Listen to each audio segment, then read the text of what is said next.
Hola, soy Aldo.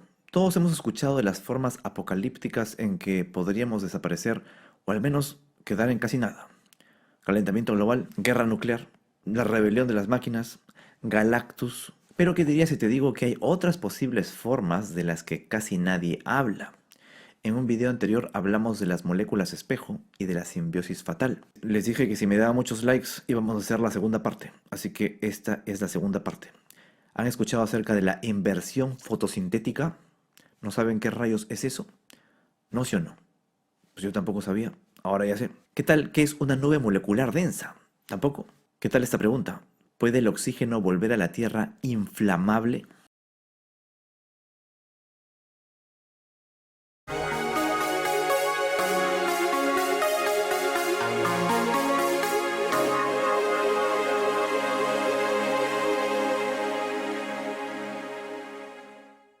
Cuando pensamos en lo que mantiene la Tierra habitable, lo primero que se nos viene a la cabeza suele ser aire, agua, la distancia justa al Sol, un pan con jamón, pero hay un protagonista invisible y fundamental del que casi nunca hablamos, el campo magnético terrestre. Ese escudo invisible que rodea nuestro planeta y que, aunque no lo veamos, todo el tiempo está trabajando para que la vida en su superficie sea posible. Como muchos saben, la Tierra está envuelta en una burbuja llamada magnetosfera. Esta es como un escudo de plasma que desvía buena parte del viento solar, las cuales son esas corrientes de partículas cargadas que el Sol lanza constantemente hacia todas las direcciones. Gracias a la magnetosfera, gran parte de esas partículas nunca llegan a la atmósfera ni a la superficie. No es un escudo perfecto, claro. A veces se comprime, a veces se deforma y hasta se puede agitar con cada tormenta solar, pero reduce tanto la erosión atmosférica como la radiación que recibiríamos directamente, y eso hace toda la diferencia entre un planeta habitable y uno estéril. El motor que genera este campo magnético está en el corazón de la Tierra. En el núcleo externo, una mezcla de hierro fundido en movimiento constante crea lo que llamamos el geodínamo. Es como un dínamo natural. La convección del hierro, combinada con la rotación del planeta y la conductividad del material, mantiene el campo durante miles de años. Pero este no es un sistema rígido. El campo fluctúa, cambia de intensidad e incluso invierte sus polos de vez en cuando. Y estos procesos ocurren lentamente en la escala humana. Hablamos aquí de siglos o de incluso milenios. Ahora bien, ¿qué pasaría si ese campo se debilitara mucho o desapareciera durante un tiempo? Pues la primera consecuencia sería que más partículas energéticas atravesarían la atmósfera superior.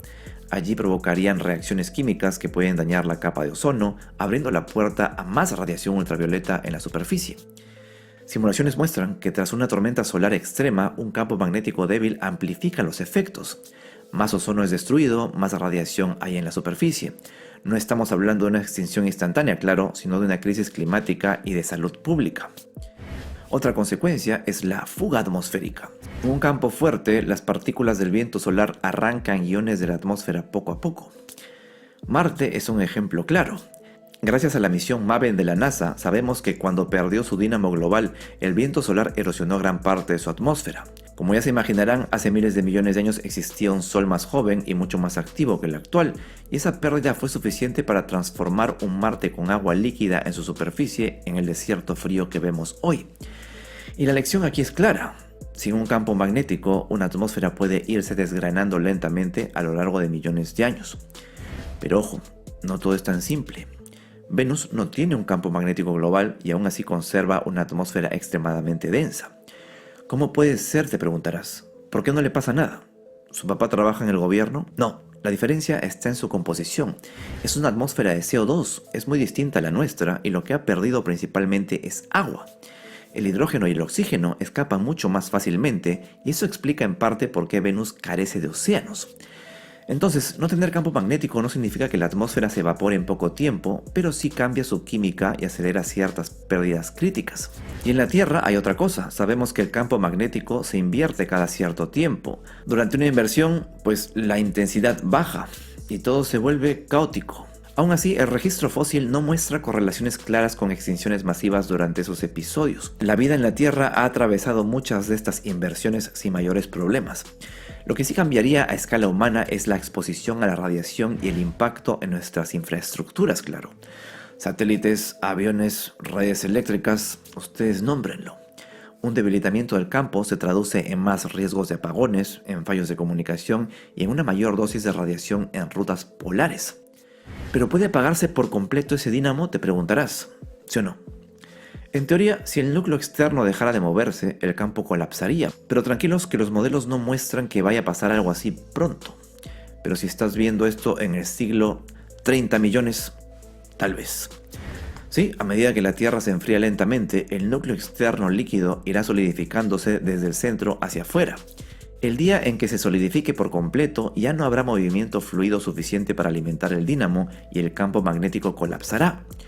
Los cálculos actuales sitúan ese momento dentro de unos 3 a 5 mil millones de años, o sea, mucho después de que el Sol haya entrado en su fase de gigante roja y haga inhabitable este planeta. Existen también otras posibilidades más sutiles. El dínamo depende de cómo el manto extrae calor del núcleo. Si por alguna razón la tectónica de placas se detuviera o el manto se aislara demasiado, el flujo de calor disminuiría y la convección en el núcleo se debilitaría.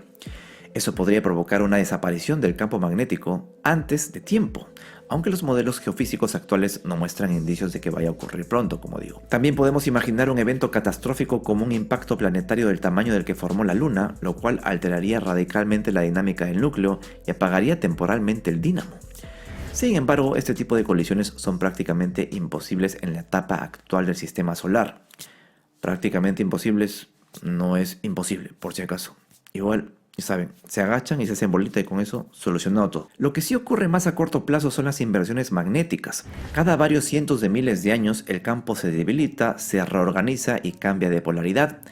Durante estos episodios la intensidad cae y el escudo se vuelve más irregular, pero nunca ha desaparecido por completo, por supuesto. El registro geológico de la Tierra muestra que ha habido cientos de estas inversiones y la vida ha sobrevivido a todas sin evidencia de extinciones ligadas al fenómeno. Ahora, la vida, no sabemos si la tuya. Entonces, quedarnos sin campo magnético es posible, pero solo en un futuro muy lejano cuando el núcleo deje de moverse. Para la escala humana y hasta la escala de la vida compleja en el planeta, el dínamo seguirá funcionando. Irónicamente, será el propio Sol el que acabe con la habitabilidad terrestre mucho antes de que nuestro escudo magnético se apague. Pero si encuentras una forma de acelerar ese proceso, podría ser antes, ¿eh? Así que, tarea para la casa. Ahora, imagina que el sistema solar navegara por una especie de niebla fría y oscura en medio de la galaxia. No estoy hablando de humo ni de una nube de una tormenta, obvio, estamos hablando del espacio. Y me estoy refiriendo a lo que se conoce como una nube molecular densa. Este es uno de los lugares más interesantes y potencialmente problemáticos del espacio interestelar. Quizás nunca hayas escuchado de ellas, no son muy conocidas. Pero mira, estas nubes están cargadas de gas, sobre todo hidrógeno molecular, además de algo de hidrógeno atómico, iones y granos de polvo cósmico. Son tan frías que rondan los 10 a 100 Kelvin y aunque suene poco, pueden concentrar cientos o miles de átomos por centímetro cúbico, los cuales son suficientes para bloquear y dispersar la luz. Allí nacen las estrellas. Son literalmente fábricas estelares. Pero si el Sol se metiera en una de las más densas, los efectos podrían sentirse hasta aquí en la Tierra. El primer cambio ocurriría en la heliosfera, que es esa burbuja inflada por el viento solar, la cual nos protege del medio interestelar. Piensa en ella como el campo de juego del Sol. Es un escudo que desvía partes del gas, el polvo y los rayos cósmicos. Si afuera la presión aumenta porque estamos cruzando gas más denso, la heliosfera se encoge. En un escenario extremo, podría reducirse tanto que quedará por dentro de la órbita de la Tierra. Eso nos dejaría expuestos, sin un filtro heliosférico, a un bombardeo mayor de partículas energéticas y de polvo interestelar. Sí, con una heliosfera comprimida, los rayos cósmicos galácticos tendrían vía libre para penetrar la atmósfera con más facilidad. Esas partículas provocan ionización allá en la altura y desencadenan química que puede dañar el ozono. Y como ya se imaginarán, menos ozono implica más radiación ultravioleta llegando a la superficie. ¿Qué quiere decir esto? Va a tener impacto en la salud, en los ecosistemas y en la productividad agrícola.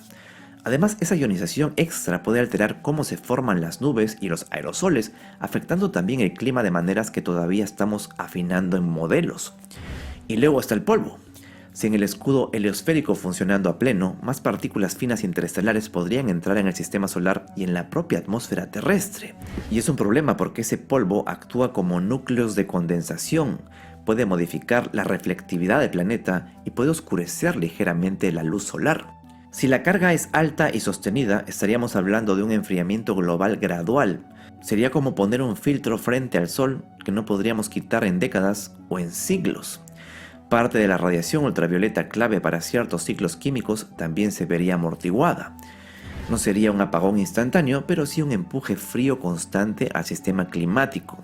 En paralelo, esto también ocasionaría que hidrógeno neutro se cuele hasta las capas altas y podría alterar la química atmosférica fuera de su estado habitual.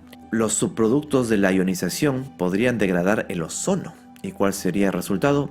Obviamente más radiación ultravioleta en la superficie y en otros menos ultravioleta útil por el polvo en la suspensión. O sea, sería como un tira y afloja complejo con señales mixtas para la biosfera. Y todo esto no es especulación, ¿eh? Hay trabajos que han simulado cómo reaccionaría la heliosfera ante nubes frías y compactas y han encontrado que con densidades del orden de miles de átomos por centímetro cúbico, el escudo podría encogerse a una fracción de su tamaño normal, abriendo la puerta a una exposición directa. Y en registros terrestres aparecen isótopos raros como el hierro 60 y el plutonio 244 que delatan llegadas de material interestelar hace unos pocos millones de años. Esto no significa un cruce letal, pero sí sugiere que de vez en cuando recibimos polvo del vecindario galáctico. Incluso hay hipótesis que relacionan esto con el enfriamiento climático y modelos que exploran escenarios tipo de Tierra bola de nieve si el oscurecimiento por polvo persistiera lo suficiente. Ahora, ¿de verdad podría una nube molecular densa causar una extinción global? Pues para que eso suceda tendrían que alinearse varios factores durante mucho tiempo. Necesitarías una nube grande y muy densa con el Sol embebido durante décadas, siglos o milenios. Necesitarías suficiente presión externa para mantener la heliosfera comprimida más allá de la órbita terrestre. Necesitarías una inyección continua de polvo que reduzca de forma notable la luz solar. Y además un aumento de rayos cósmicos que golpee constantemente la capa de ozono y la superficie del planeta. Todo esto por supuesto sería muy grave, pero aún así hablar de extinción total es mucho decir.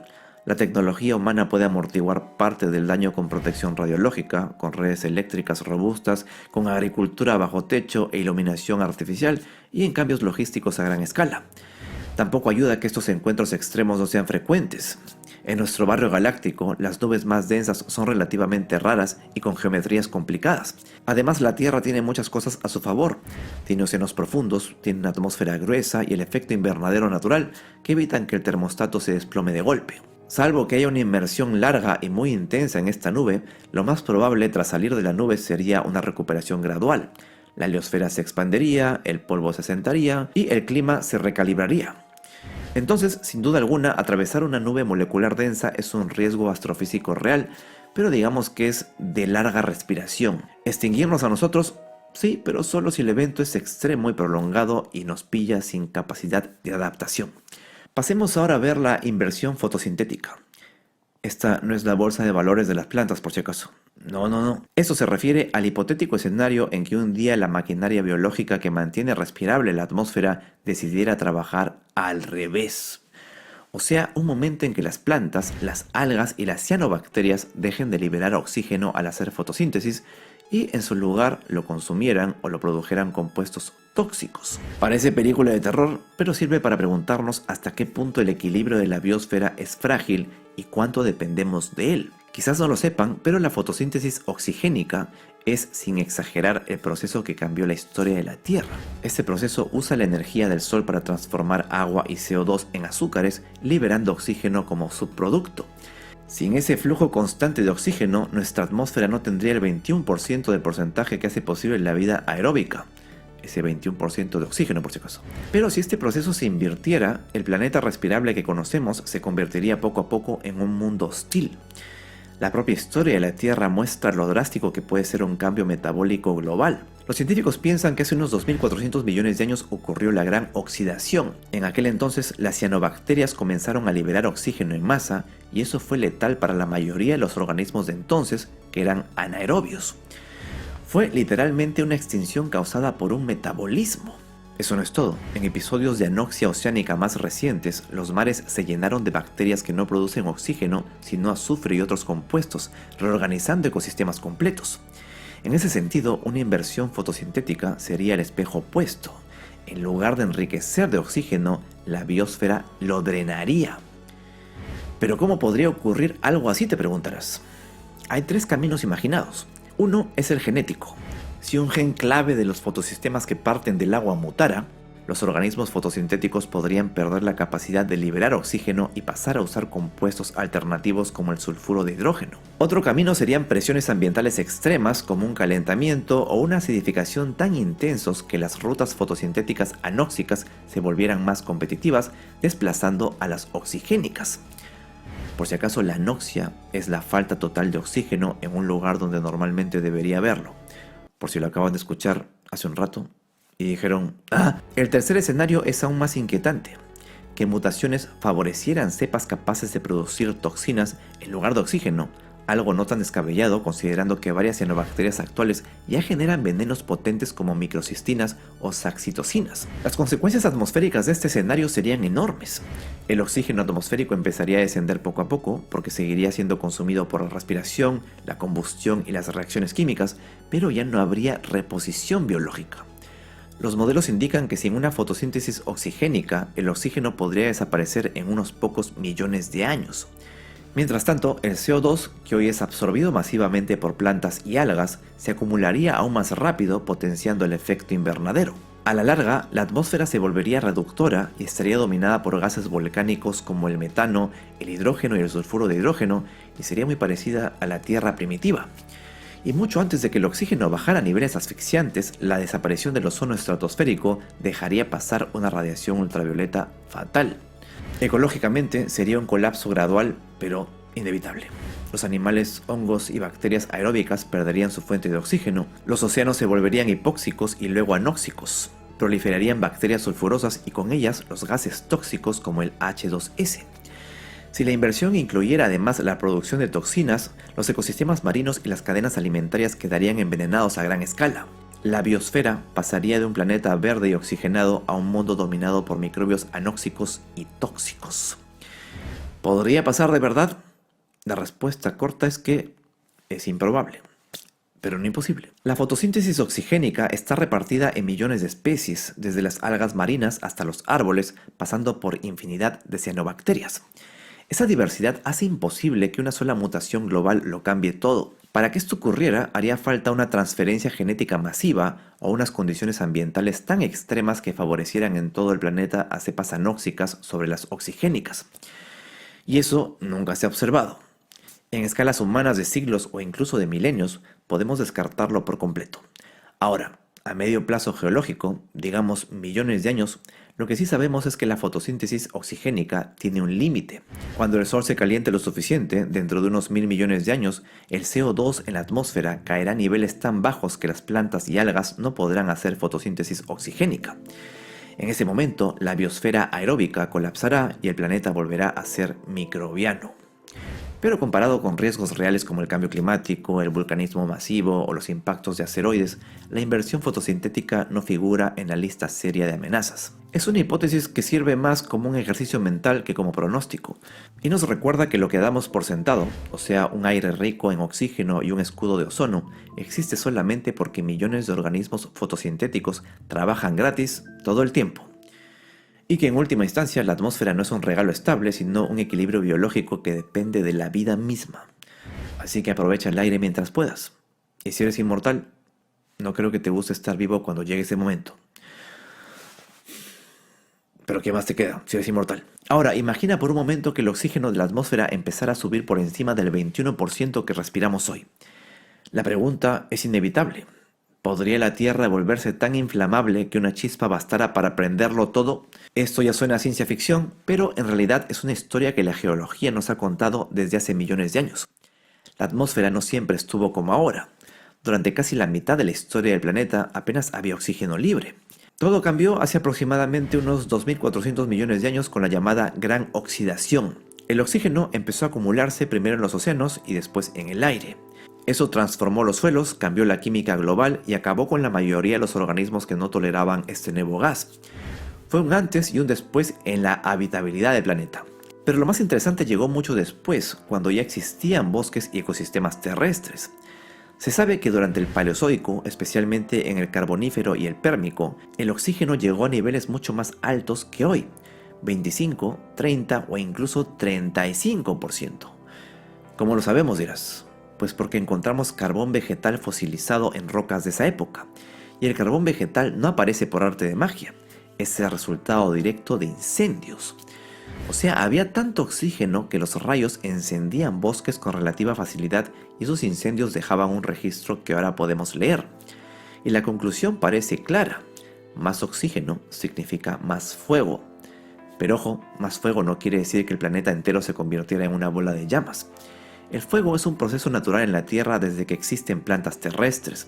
Forma parte del ciclo. Necesitas combustible, necesitas una chispa y necesitas oxígeno. Cuando se dan las tres cosas, el fuego cierra el ciclo de la biomasa. Lo que sí cambia con el oxígeno es la facilidad con la que se enciende y se propaga. Experimentos modernos con hojas, con ramas y pastos muestran que con menos de un 15% de oxígeno es casi imposible mantener un fuego sostenido. Pero cuando subes de ese umbral, cada punto extra de oxígeno hace que la chispa prenda más rápido y la llama sea más intensa. Con los valores del Paleozoico, entre 25 y 35%, la Tierra era un planeta pirofílico, o sea, prácticamente estaba predispuesto al fuego. Ahora bien, durante mucho tiempo se pensó que si el oxígeno pasaba de cierto límite, digamos un 30 o 35%, los bosques simplemente no podrían regenerarse porque arderían una y otra vez. Pero las simulaciones más recientes muestran otra cosa. Si habría más incendios, los bosques se reducirían y se desplazarían, pero no desaparecerían del todo. Las zonas húmedas seguirían siendo refugios donde la vegetación prosperaría a pesar del fuego. Y en escalas de millones de años, lo que realmente controla el oxígeno son los ciclos entre el carbono, el fósforo, el azufre y la dinámica del enterramiento de materia orgánica. Y es en esos ciclos donde el fuego actúa como un freno natural. Si sube demasiado el oxígeno, aumentan los incendios, cae la biomasa, se entierra menos carbono y por lo tanto el oxígeno vuelve a bajar. Es una especie de autorregulación planetaria que explica por qué el oxígeno pudo llegar a niveles altos, pero nunca se descontroló. Pero ahora la pregunta es, ¿podría pasar algo así hoy? La respuesta rápida es también no. Para que el oxígeno aumentara de manera significativa, tendría que producirse un desbalance enorme y sostenido durante millones de años. Mucho más enterramiento de carbono orgánico y mucho menos consumo de oxígeno por procesos químicos y biológicos. Esto depende de la tectónica de placas, de la química oceánica y de cosas que operan a escalas que nos superan completamente. Así que en términos humanos, la atmósfera está bastante estable. Aún así, es interesante imaginar cómo es que se vería un mundo con 25 o 30% de oxígeno. Pues primero, los incendios serían mucho más fáciles de iniciar. Un rayo en un bosque húmedo tendría más posibilidades de prender. Los incendios serían más energéticos, con llamas más altas, y los fenómenos extremos como las nubes de fuego serían mucho más comunes. Segundo, la vegetación cambiaría. Sobrevivirían las especies adaptadas al fuego, las que tengan cortezas gruesas, los brotes rápidos y que tengan ciclos de vida preparados para arder y rebrotar. Y tercero, ese mismo fuego acabaría frenando la subida del oxígeno, cerrando otra vez el ciclo. Para los humanos, un planeta así sería incómodo, por supuesto, pero no necesariamente el fin del mundo. Más incendios significarían más humo, más ozono cerca del suelo, más problemas de salud y más pérdidas de cultivo e infraestructura, pero no se trata de que un fósforo caiga al suelo y prenda toda la Tierra sin remedio. O sea que este último no es tan cataclísmico, pero es interesante y lo puse de relleno para que el video dure. ¿Escuchan esa música? Es la música de cierre. Quiere decir que es hora de irnos. No se olviden que el robot de Platón está regalando un mes gratis de Skillshare, la reconocida plataforma de aprendizaje. Si hay algo que siempre han querido aprender, probablemente lo encuentren ahí. Ahí les dejo el link en la descripción. Ahora si me voy, haznos saber acá abajo en los comentarios por cuál de estas extinciones te gustaría extinguirte. O si no sabes qué comentar, ya sabes, comenta cualquier cosa para favorecer al algoritmo. Por mí eso ha sido todo. Gracias por ver este video. Hasta la próxima.